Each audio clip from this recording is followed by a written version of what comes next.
Après les critiques acerbes du Botswana qui lui ont demandé publiquement de quitter le pouvoir, Kabila peut se consoler du soutien du Zimbabwe.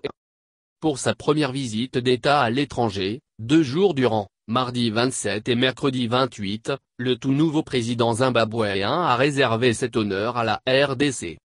C'est dire les relations privilégiées qu'entretiennent Nkosazana et Zarar. Naturellement, Emmerson Mnangagwa a soutenu son homologue congolais confronté à une situation politique difficile qui l'isole de plus en plus de la communauté internationale, Union européenne et États-Unis principalement.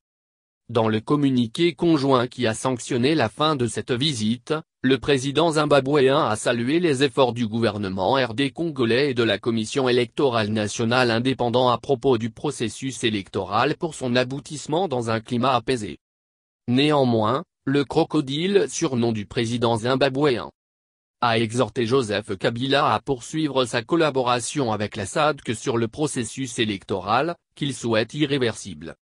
2018 étant une année électorale en RDC comme au Zimbabwe, les deux chefs d'État ont appelé les acteurs politiques à se mobiliser dans la sérénité pour la réussite des élections. Nkosazana est au cœur d'un ballet diplomatique depuis début février. Après les passages des présidents angolais, Lorenzo, et congolais, Denis Sassou Nguesso, ce fut le tour du président gabonais, Ali Bongo Ondimba, de fouler le sol RD congolais.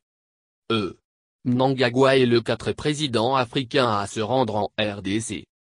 Outre les 4 présidents, Joseph Kabila s'était rendu en Zambie chez Edgar Lungu.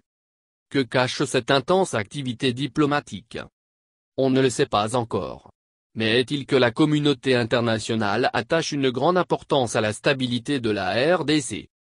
Pays de 80 millions d'habitants situé au cœur de l'Afrique avec 9 pays limitrophes, avec un tel état personne ne veut le voir sombrer dans le chaos.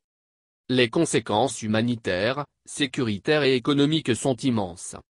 La communauté internationale sous-traiterait le cas RDC par les organisations sous-régionales, question de ménager l'orgueil des Africains, fait observer un analyste.